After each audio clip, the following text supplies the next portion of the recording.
It's Laura Eubanks of Design for Serenity with your succulent tip of the day, and myself, Hannah, and Blonde Terry are here in Escondido to blow out 14 pots for our new client, Amy. She has been looking at empty pots for 2 years. She had already purchased them, already got them staged, just wasn't sure how to go about it. She stumbled upon Waterwise Botanicals, saw our big arrangement there, and reached out to me. So, yay.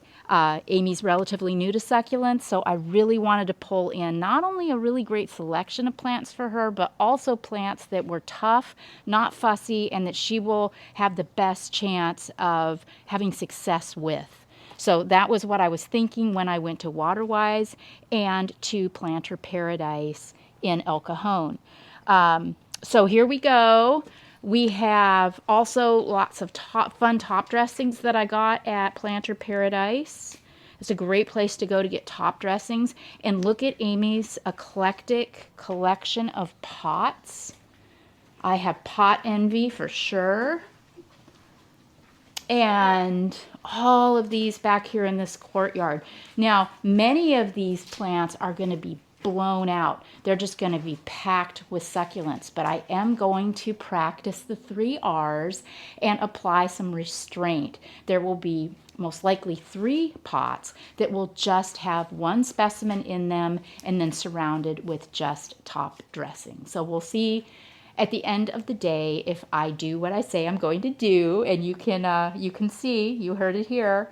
So we're going to dive in. We do have all, like all the plastic bags from the soil we're adding to the pots as a non-decompostable to fill them up, because these are very, very large. And any other plastic, rock, or non-decompostable material we can find, we're going to throw in here to help us fill up some space. And we're done. Woo-wee. Okay, so a couple questions that I'll answer that I think you're going to ask is, what kind of soil did you use? And here in the land of milk and honey, any well-draining soil will do. So typically we always just get any potting mix that's on sale. But if you live in an area where, climate is a challenge, you have a lot of humidity, a lot of rain, a lot of things that these dry Mediterranean plants don't like, you'll want to get a cactus and succulent specific mix, and maybe even amend it with dry stall or perlite or vermiculite or something else to boot, so that the water drains and the roots dry. And potting soil, not garden soil. Well, cactus and succulent mix, preferably. We put a lot of our plastic planting cans, we crushed them and put them in the bottom of these pots.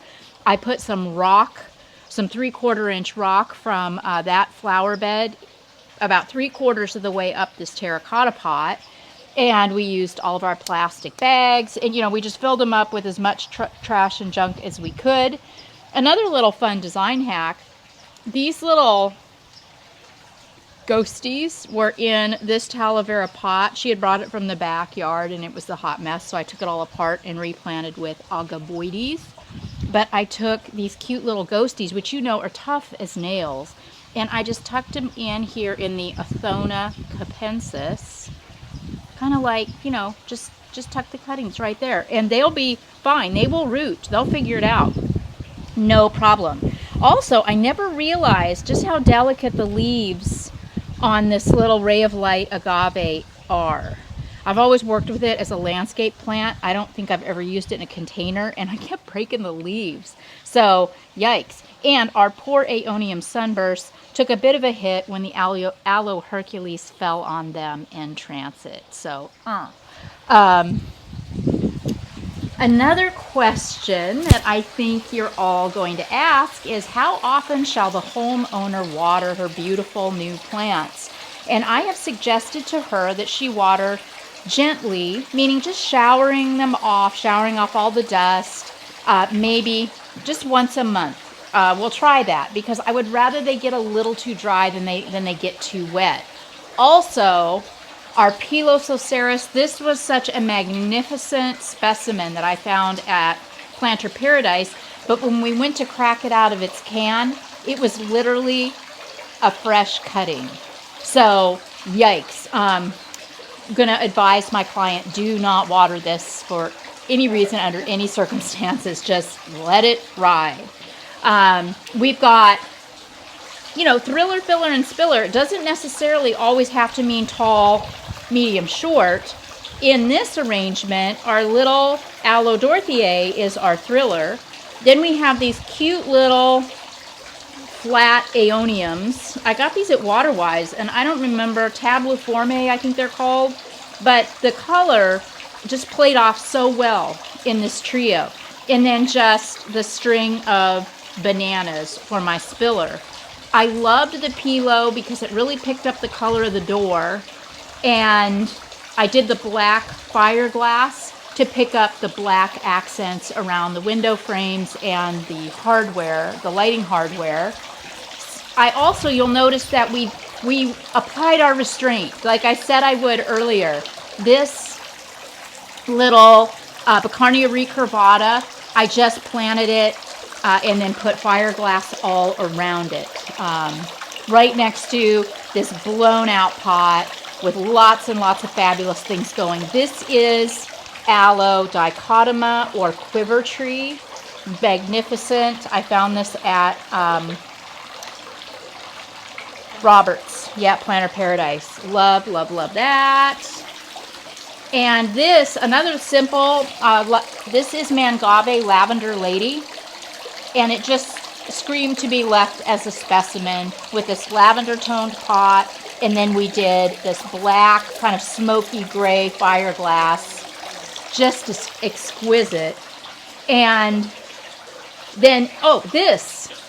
I don't know if it's because they're related, but the Euphorbia millii and the Euphorbia trigona, the little string of pearls, and this pebble in this green pot is just exquisite. I just love that combo. I don't know that I've ever used trigona and millii together before, but I'm sure gonna. This just a riot of color here. And then we've got Hesper aloe, some Echeveria, and this is an aloe cutting. Those of you that watch me really closely will remember that I took an aloe from the prison wall and I stuck it in the pot that specimen aloe rotted and died. And it, as a cutting, it turned from green to kind of this mauve color. So I brought this from home because I thought it would just pop in a pot. And this wonderful mauve is from Stress. This is a cutting. Then we have Aloe Hercules. Terri is an expert at over-the-top pots. She thinks out of the box, that's for sure. Follow her out-of-the-box planners. But yes, what a spectacular celebration of succulents. I mean, really, it's just stunning. We've got a lot of different things going on in there. Crassulas and cotyledons and sedums and echeverias, and then Athona capensis here. And then this red millii just caught my eye at Waterwise. It's just the color. It's not a reddy red, but the color is so great that I thought that little blast and pop of red would be great. Remember, this client is new to succulents, so I think we did a pretty good job of giving her pretty much every succulent that exists. And we look forward now to the opportunity to bid on her front and then backyards. So, yes, hopefully I've given you all some inspiration. We talked about soil. We talked about watering. Oh, and then just microclimatically, there's kind of a lot going on here. This is going to get morning sun and most afternoon shade. The courtyard will be kind of mixed. So I planted accordingly. I planted because I know the plants and I know their needs. And don't worry about your pots and plants and microclimates and exposures. Just live and learn. That's how I did it. So just get out there, plant some stuff up, watch it, learn from it, and grow. And before you know it, you will be an expert in your own yard. This has been Laura Eubanks for Hannah and Blonde Terry and your succulent tip of the day. Bye, guys.